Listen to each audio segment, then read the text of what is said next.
እንዴት ስንል ከመጀመሪያው ጀምረን ስናየው አስገራሚ ነገር ነው። አንዳንድ ሰው ታሪክ ተረት ሊመስለው ይችላል። ተረት ሳይሆን ግን የእግዚአብሔርን ስራ በዚያ ውስጥ እናያለን። በዚህ መጽሐፍ ላይ ጌታ ሲያስተምር ምንድን ነው ያለው? አንድ በጣም ባለጸጋ ነበረ፣ ገበሬ ሆኖ እርሻ የሚያርስ ባለጸጋ ነው። ይህ ባለጸጋ እርሻውን ካረሰ በኋላ ወደ ቤቱ ገብቶ ማየት ጀመረ። ሲበቅል አየ፣ ደስ አለው። ከፍ ሲልም ደስ አለው። አሁን ገና እርሻው ገና ዘር አላዘረዘረ ወይም ደግሞ ፍሬ የለውም ገና። እንዲሁ ሜዳ ላይ ሲያየው ግን በጣም የሚያስደስት ነው። ልክ 77 ረሃብ በኢትዮጵያ ውስጥ ሲጀምር በሰሜኑ የነበረው ከአንድ ዓመት በፊት አባቶች ሲነግሩ ሽማግሌዎች የነበሩት አንድ ገበሬ በጣም ብዙ ነዶ ያለው ነዶውን የሚሞክርበት ከጥጋብ የተነሳ በጥይት ነበር ይባላል። ይተኩስና በነዶ ውስጥ ያልፋል ወይስ አያልፍም ብለው ከገጠር የመጣችሁ ብለን ታውቁታላችሁ።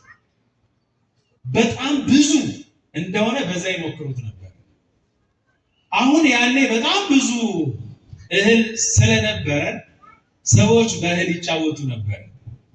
አሁንም ይሄ ባለጸጋ በዚህ መጽሐፍ ላይ የተጻፈውን ስታዩ ገና ፍሬ ሳያፈራ ሜዳ ላይ አየና ወደ ቤቱ ገባና ማሰላሰል ጀመረ። ምን ብሎ ነው የሚያሰላስለው? መጪው ዓመት ይሄ ሁሉ የሚገባ ከሆነ ማስቀመጫ ቦታ የለኝም ብሎ አሰበ። ስለዚህ ጎተራው ቤት ያለው ጎተራ ትንሽ ነው። እየሰማችሁ ነው? በጣም ትንሽ ስለሆነ መጪው የሚመጣ እህል ደግሞ ብዙ ስለሆነ በቂ ጎተራ ለዚህ የለኝም ማለት ለመጪው ዓመት እያሰበ ማለት። ማሰቡ ጥሩ ነው። አታስቡ አይባልም መቼስ። አሁን እናንተ ለመጪው ዓመት አታስቡ አይባልም። ባይሆን አትጨነቁ ነው የሚባለው። አታስቡ ግን አይባልም። እግዚአብሔር እንድናስብ አይምሮ ስለሰጠ ግን የምናስበው አስተሳሰባችን እግዚአብሔርን የሚቃወም አይነት አስተሳሰብ ከሆነ አደገኛ ነው።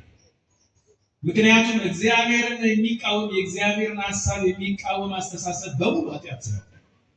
ሰውየው የሚያስበው የነገውን ጎተራ ያስባል። ገና አልታጨደም፣ ገና አላፈራም። በጣም ብዙ ስቴፕ አለ።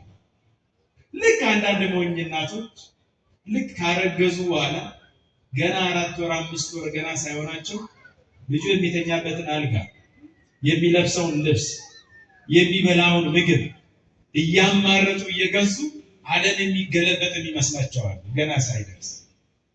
እግዚአብሔር ካልጠበቀ ገና 9 ወር አይደርስም እኮ ይወጣል። ማንም ይጠብቀው? ግን ሰው ሞኝ ነው።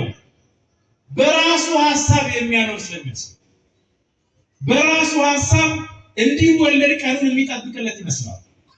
እንደሱ አይደለም። ካለማን ፈቃድ ነው ምንድነው? የማን ፈቃድ ይሁን? በቃ አለቀ። ሞኞች አትሁኑ። ነገ የኛ አይደለም።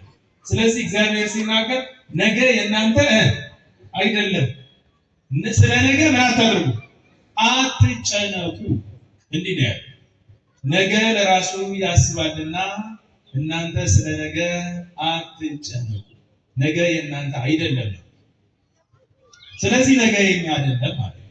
ይህ ሰው በሜዳ ላይ ያየውን አየና ተመልሶ ቤት ገብቶ እንዲህ አለ፣ በቃ መጪው ብዙ እህል ስለምሰበስብ መግቢያም ማስገቢያም ስለሌለ አዲስ ጎተራ መስራት አለብኝ። ትልልቅ የሆነ ጎተራ ነው። ከዚያ በኋላ ሳለ ከጫፍ ጀምሬ እስከ ጫፍ ድረስ ጎተራዎችን ሞላና አሁን ቤት ውስጥ ያለውን እህል አውጥቼ እሸጠዋለሁ። አዳዲስ ጎተራ አዳዲስ እህሉ ወደ አዳዲስ ጎተራ እከትና እሞላዋለሁ። እስከዚህ ጥሩ ነው ሐሳብ ስለው ከሞላው በኋላ አለ ሰውዬ አሁን ነገር ሊያበላሽ ነው። ጎተራዎቹ ፊት ቆምና አለ እሱ ጋር ቆምና ፊት ለፊታቸው ቆሜ ለነፍሴ እንዲህ እላታለሁ፣ አንቺ ነፍሴ እላታለሁ። በነፍሱ እኮ ይሄን ሁሉ ጎተራ ተመልከች፣ የተዘጋጀው ለአንቺ ነው እላታለሁ። ለማን? ለነፍሴ። ከዚያ ሳለ ቢ ጠጪ ደስ ይበልሽ፣ ከዚህ በኋላ ምንም ችግር አይነካሽም እላታለሁ። እየሰማችሁ ነው? በጣም ይገርማል። ይሄ ባለጸጋ በጣም አስገራሚ ነው።